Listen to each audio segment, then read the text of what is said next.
Breaking news చూస్తున్నారు. Middle east లో భీకర దాడులు కంటిన్యూ అవుతున్నాయి. రెండు దేశాలు పరస్పర దాడులు చేసుకుంటున్నాయి. దీంతో తీవ్ర ఉద్రిక్త వాతావరణం నెలకొంది. ఇరాన్లోని Bushehr nuclear plant, Larak island, Tabriz, చాబహార్లపై అమెరికా భీకర దాడులకు పాల్పడింది. గల్ఫ్ దేశాల్లోని అమెరికా సైనిక స్థావరాలపై ఇరాన్ బిగ్ అటాక్స్కి దిగుతుంది. జోర్డన్, బహ్రెయిన్లలోని సైనిక స్థావరాలపై ఇరాన్ దాడికి పాల్పడుతుంది. ఇరాన్కు ట్రంప్ బిగ్ వార్నింగ్ ఇస్తూ ఉన్నాడు.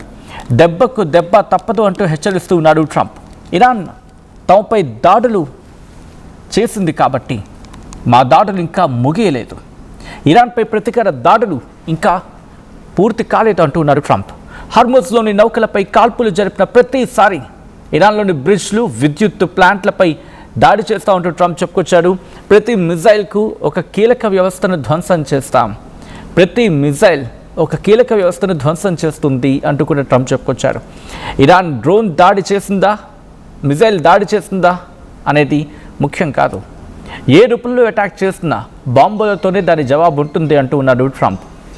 ఇప్పటికిప్పుడు దాడులు ఆపినా ఇరాన్ కోలుకోవడానికి 20 ఏళ్లు పడుతుందంటూ ఉన్నాడు ట్రంప్. ట్రంప్ వార్నింగ్ నేపథ్యంలో యుద్ధం తీవ్ర స్థాయికి చేరే అవకాశం ఉందంటూ పెద్ద ఎత్తున చర్చ జరుగుతుందంటే అర్థం చేసుకోవచ్చు. ఈ క్రమంలో ఒక్కసారి ఆ దాడులకు సంబంధించిన దృశ్యాలు చూద్దాం. బట్ బిఫోర్ దట్ ట్రంప్ చేసిన ట్వీట్ని మీరు చూడొచ్చు. ట్రంప్ ఏమంటున్నాడు, from this point forward any time the Islamic republic of Iran shoots at a ship in the Strait of Hormuz, whether it be by missile, rocket, drone or any other device or weapon, the United States will bomb and destroy one bridge or power plant, including those located next to or in the capital city of Tehran. అంటూ కూడా ఇక్కడి నుంచి, ఈ point నుంచి Islamic republic of Iran కనుక మా షిప్పుల మీద, ఏ ship మీదైనా దాడి చేస్తున్న స్ట్రైట్ ఆఫ్ హార్మూజ్లో, అది మిజైల్తో కావచ్చు, రాకెట్లతో కావచ్చు, డ్రోన్లతో కావచ్చు, లేకపోతే ఏదైనా వెపన్తో దాడి చేస్తుందా, వెంటనే అమెరికా కూడా దాడులకు పాల్పడుతుంది. ఒక బ్రిడ్జ్నో లేకపోతే ఒక పవర్ ప్లాంట్ను, మరి ముఖ్యంగా including those located next to or in the capital city of Tehran. టెహరాన్లో ఉన్నా, టెహరాన్ చుట్టుపక్కల ఉన్నా, ఎలా ఉన్నా, ఎక్కడున్నా వాటిని మాత్రం మేము టార్గెట్ చేస్తాం అంటూ ట్రంప్ చెప్పుకొస్తున్నాడు. ట్రంప్ వార్నింగ్ నేపథ్యంలో ప్రస్తుతం ఉద్రిక్త వాతావరణం నెలకొంది. ఎందుకంటే ఇంతవరకు దాడులు, ప్రతిదాడులు మాత్రమే, ఇప్పుడు మాటల యుద్ధం పతాక స్థాయికి చేరుకుంటుంది. ఈ క్రమంలో దాడులు ఎలా జరుగుతుందో ఒకసారి విషయాలు చూద్దాం. ఈ కథనం మిమ్మల్ని కాస్త కలవరపరచచ్చు, దీనికి సంబంధించి తగిన జాగ్రత్తలు తీసుకోవాలని ఆర్టీవీ సూచించడం జరుగుతుంది. This is the disturbing content, video discussion is highly advised. Trump చేసిన ట్వీట్ ఇది. ఆఫ్ఘనిస్తాన్ యుద్ధం 20 ఏళ్ళు, 2000 మంది మరణించారు. ఇరాక్ యుద్ధం 9 ఏళ్ళు, 4600 మంది మరణించారు. వియత్నాం యుద్ధం 19 ఏళ్ళ 5 నెలలు, 58,220 మంది మరణించారు. కొరియన్ యుద్ధం 3 ఏళ్ళ 1 నెల, 36,574 మంది మరణించారు. వెనిజులా ఒక్క రోజు యుద్ధం, ఒక్క మరణం కూడా నమోదు కాలేదు. ఇరాన్ మిలిటరీ కాన్ఫ్లిక్ట్ 4 నెలలు, 18 మంది మరణించారు. అమెరికా సైనికులు మరణించిన సంఖ్య అన్నది. ఇరాన్ మిలిటరీ కాన్ఫ్లిక్ట్లో 4 నెలలకి 18 మంది మరణించారని చెప్పుకొస్తున్నాడు. కానీ వియత్నాం వార్లో అమెరికా ఏ స్థాయిలో కోల్పోయింది, ఏకంగా 19 ఏళ్ళ 5 నెలలకి వియత్నాం వార్లో దాదాపుగా 58,000 మందిని కోల్పోయింది. 58,000 మంది పైచిలుకు అర్థం చేసుకోవచ్చు. అందుకే చాలా సందర్భాల్లో వియత్నాం వార్ గురించి మాట్లాడుతూ ఉంటారు. సో అంటే ఇంకా మేము దేనికైనా సిద్ధంగా ఉన్నామని చెప్పి ట్రంప్ చెప్పకనే చెబుతూ ఉన్నాడా? భయపెట్టే ప్రయత్నమా, లేకపోతే దారికి తెచ్చుకునే ప్రయత్నంలో భాగంగా ట్రంప్ చేస్తున్న పన్నాగమా? దీన్ని ఎలా చూస్తారు? మీరు ఒకసారి మాట్లాడే ప్రయత్నం చేయండి. యుద్ధం మాత్రం కంటిన్యూ అవుతుంది. 12వ రోజుకు చేరుకుంది. రీసెంట్ అటాక్స్ గురించి మాట్లాడుకుంటే ఈ 12వ రోజు యుద్ధం కూడా తీవ్ర స్థాయికి చేరుకుంటుంది. ఒకవేళ బాబెల్ మందేప్ని కూడా పూర్తి స్థాయిలో బ్లాక్ చేస్తే మరీ కష్టం అవుతుంది. అయితే గల్ఫ్లో డ్రోన్ వార్ జరుగుతుంది కదా, దీని గురించి మాట్లాడుకునే సందర్భం, దీని మీద సిఐఏ ఒక కీలకమైన రిపోర్ట్ను కూడా ఇచ్చింది. ఎందుకంటే డ్రోన్ వార్ గురించి ఇక్కడ మాట్లాడుకుంటున్న సందర్భంలో ఎస్పెషల్లీ ఇరాన్ని అంత గట్టిగా దాడి చేయడానికి గల్ఫ్ ప్రాంతంలో డ్రోన్ దాడులు ఇప్పుడు ఇంటర్నేషనల్ డిస్కషన్కి దారితీశాయి. మరి ముఖ్యంగా అమెరికా కీలక నిఘా వ్యవస్థ సిఐఏకు చెందిన రహస్య స్థావరాలపై ఇరాన్ డ్రోన్ అటాక్స్కి పాల్పడడం ఇప్పుడు అమెరికాను కలవరపరుస్తుంది. అందుకేనా ట్రంప్ ఇప్పుడు బెదిరించే సిచ్యువేషన్కి వచ్చింది? ఎందుకంటే సిఐఏ అమెరికాకు సంబంధించి చాలా కీలకమైన ఆర్గనైజేషన్. అటువంటిది ఆ ఆర్గనైజేషన్ దానికి సంబంధించి ఆ రహస్య సమాచారం. బట్ బిఫోర్ దట్ ఒక్కసారి ఆ విజువల్స్ చూద్దాం దానికి సంబంధించి.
చూస్తున్నారు కదా, ప్రస్తుతం అమెరికాకు సంబంధించి ఇన్ఫ్యాక్ట్ అమెరికా ఒక కీలకమైన స్టేట్మెంట్ని పాస్ చేస్తుంది.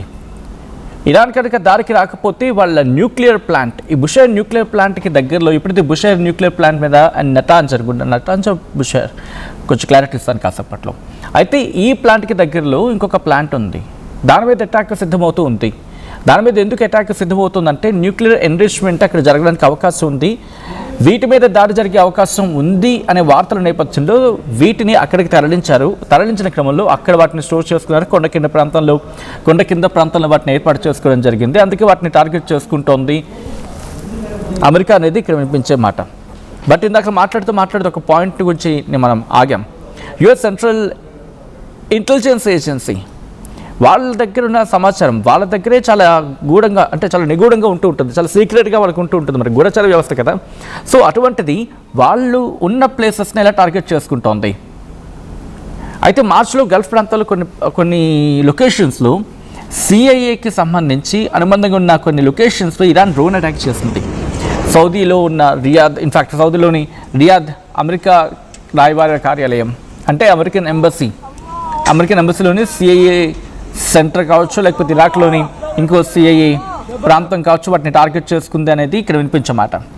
అయితే ఇంకొన్ని ఈ సీక్రెట్ బేసెస్ కూడా దాడుల రేంజ్లోకి ఉండొచ్చు అనేది అమెరికా నిఘా వర్గాలు భావిస్తూ ఉన్నాయి. వీటిని షహీద్ డ్రోన్స్ని ఉపయోగించి పేల్చేస్తున్నట్టుగా ప్రస్తుతం తీవ్రమైన చర్చ జరుగుతోంది. సో ఇటువంటి సందర్భంలో ఇప్పుడు న్యూక్లియర్ ప్లాంట్ని ఎందుకు టార్గెట్ చేసుకుంది? ఇది నేనంటున్న మాట కాదు, స్వయంగా ట్రంపే చెప్పుకోవచ్చు అనమాట. న్యూక్లియర్ ప్లాంట్ని వీళ్ళు టార్గెట్ చేయడానికి వెనకాల కారణం ఏమై ఉంటుంది? సో దీని గురించి ప్రస్తుతం తీవ్రమైన చర్చ జరుగుతుంది. ఎక్కడ ఎవరు దీని మీద పూర్తి స్థాయిలో మాట్లాడటం లేదు అని చెప్పుకోవాలి. అయితే ఇప్పటికీ పూర్తి స్థాయిలో దీని మీద ఇన్వెస్టిగేషన్కి దిగాడు ట్రంప్. ఎలాగైనా ఈ ప్లాంట్ని కనుక కొడేస్తే పిక్ యాక్స్ ఆ న్యూక్లియర్ ప్లాంట్ మీద దాడికి సిద్ధమవుతున్నాడు ట్రంప్. అసలు ఈ అణుకేంద్రం మీద దాడి అంత సాధ్యమైనా ప్రస్తుతం దీని గురించి ఇక్కడ మాట్లాడుకుంటోంది. ఎందుకంటే ఇరాన్లోని pickaxe nuclear enrichment centre మీద దాడులు చేస్తామని అమెరికా అధ్యక్షుడు ట్రంప్ హెచ్చరిక జారీ చేశాడు. అసలు ఏంటిది అంటే పిక్ యాక్స్ అనే పర్వతం అడుగు భూగర్భంలోనే ఏకంగా 100 మీటర్ల లోతులో ఒక న్యూక్లియర్ ప్లాంట్ని ఏర్పాటు చేసుకుంది ఇరాన్. ఇది ఇంకా కన్స్ట్రక్షన్ పనులు జరుగుతూ ఉన్నాయి. ఇరాన్లోని నటాంజ్ న్యూక్లియర్ కాంప్లెక్స్కి దగ్గరలో అరౌండ్ వాళ్ళకి ఆ న్యూక్లియర్ కాంప్లెక్స్కి దగ్గరగా సౌత్కి అంటే న్యూక్లియర్ ప్లాంట్ ఉంది కదా, న్యూక్లియర్ కాంప్లెక్స్ దానికి దగ్గరలో, దానికి సౌత్లో 2 కిలోమీటర్ల దూరంలో ఈ న్యూక్లియర్ ప్లాంట్ ఉంది, న్యూక్లియర్ సెంటర్ ఉంది. 2020లో నటాంజ్లో భారీ పేలుడు జరిగింది, గుర్తుందా మీకు? అయితే దాని వెనకాల పెద్ద కుట్ర ఉండొచ్చు అని చెప్పి ఇరాన్ భావిస్తూ ఉంది. దీంతో పికాక్స్ పర్వతం అడుగున న్యూక్లియర్ ఎన్రిచ్మెంట్ను ఏర్పాటు చేస్తుంది, ప్రారంభించింది ఇరాన్. అక్కడ ఇంకా నిర్మాణ కార్యక్రమాలు జరుగుతూ ఉన్నాయి. అయితే ఈ సెంటర్ చుట్టూ ఎయిర్ డిఫెన్స్ సిస్టమ్ కూడా ఏర్పాటు చేసుకుంది. ఆ ఎయిర్ డిఫెన్స్ సిస్టమ్కి కాపలా ఎవరు? Islamic revolutionary guard corps. ఇరాన్కి చెందిన ఇస్లామిక్ రెవల్యూషనరీ గార్డ్స్ కార్ప్స్ పహారా కాస్తూ ఉంది. అయితే సెంటర్లో ఏం జరుగుతుందనేది బయట సమాజానికి అస్సలు తెలియదు. అయితే అనుశుద్ధికి కావాల్సిన సెంట్రిఫ్యూజ్ పరికరాలను ఏర్పాటు చేస్తుందని చెప్పి 2020లో ఇరాన్ పేర్కొనడమే దీనికి ఉన్న ఒక గట్టి సమాచారం. అయితే దీన్ని కొట్టాలంటే అమెరికా దగ్గర ఉన్న GBU-57 దాన్ని ప్రయోగించవచ్చు. ఇది ఎందుకంటే భూగర్భంలోకి వెళ్ళిన తర్వాత అది ఎంత లోతులో ఉన్న దాదాపుగా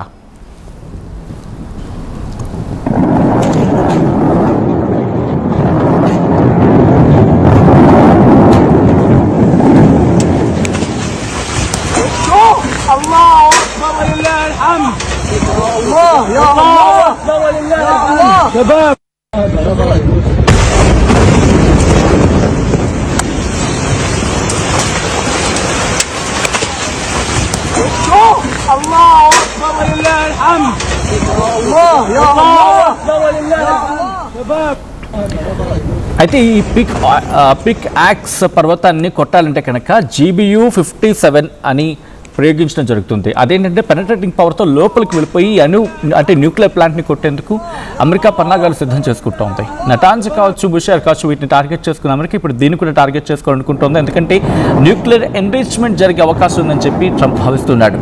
ఈ క్రమంలో దీన్ని టార్గెట్ చేసే అవకాశాలు కనిపిస్తూ ఉన్నాయి. మరి మీరేమనుకుంటున్నారు? అమెరికా దాడులకు పాల్పడుతుందా? ఏం జరిగే అవకాశం ఉంది? మీరేమనుకుంటారు? కమెంట్ చేయండి.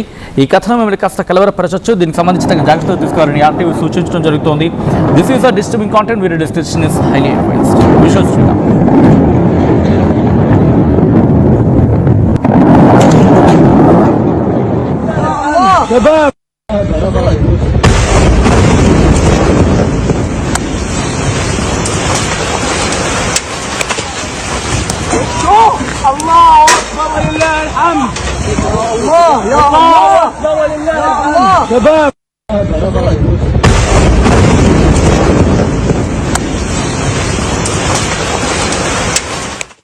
ఎప్పటికప్పుడు నయా న్యూ ట్రెండ్ ని మనకు అందిస్తూ అప్పుడు ఇప్పుడు ఎప్పుడైనా మనందరి చాయిస్ కిసాన్ ఫ్యాషన్ మాల్ వచ్చేస్తుంది మన ECL కి జూలై 24న గొప్ప ప్రారంభం. ఏం కొన్నావురా? అమ్మకి 10, అత్తమ్మకి 6, అమ్మమ్మకి 4 కేజీలు చీరలు మావా. అబ్బో, ఇక్కడ కేజీ చీరలు కొంటే అర కేజీ చీరలు ఫ్రీ అంట. Churidar, men's wear, kids wear 1+1, 2+1 మస్తు ఆఫర్లు ఉన్నాయి. మరి ఇంకా మాంగళ్య ఆషాఢం కేజీ సేల్ అంటే తెలుసు కదా. మాంగళ్య షాపింగ్ మాల్ కేజీల్లో సేల్, టన్నుల్లో ఆనందం. అందరికీ నమస్కారం. నేను మీ అనసూయ భారద్వాజ్. ఆషాఢ మాసం సందర్భంగా మన కాసం ఫ్యాషన్స్ ఏపీ అండ్ తెలంగాణలోని 24 స్టోర్స్ లో సరికొత్త ఆఫర్స్ తో మీ ముందుకు వస్తుంది. అంతేకాకుండా ఈ ఆషాఢ మాసంలో మన ప్రత్యేకత, కిలో చీరలు కొనండి, అర కిలో చీరలు ఉచితంగా పొందండి. Pure in its form with grace made noble.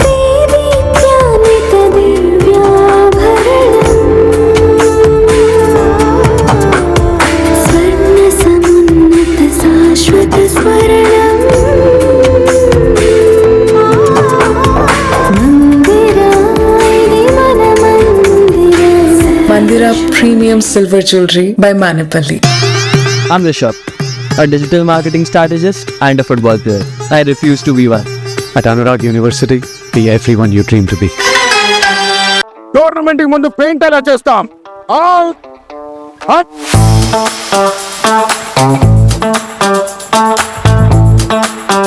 Plan అయితే చాలా బాగుంది సార్, స్టేడియం పరిస్థితి చూడండి. టోర్నమెంట్ ముందు పెయింట్ ఎలా చేస్తాం? టెక్నో పెయింట్స్ ఉందిగా. Techno paints, township, dam, stadium లేదా మనీళ్ళు, పెయింట్స్ నుంచి పెయింటింగ్ వరకు పూర్తి సొల్యూషన్ కావాలంటే మేమున్నాం. కానీ సార్, టైం కి పూర్తవుతుందా? రోజుకు 23 లక్షల స్క్వేర్ ఫీట్ పెయింటింగ్ చేయగల సామర్థ్యం, 5,000 మంది స్కిల్డ్ లేబర్ టీం మా వెంట ఉంది. 23 లక్షల? అవును. ప్రపంచ స్థాయి రంగులు, అద్భుతమైన షేడ్స్ తో భారతదేశపు అసలైన పెయింట్ మరియు పెయింటింగ్ శక్తిని నేనే. We are Techno Paints. Techno paints.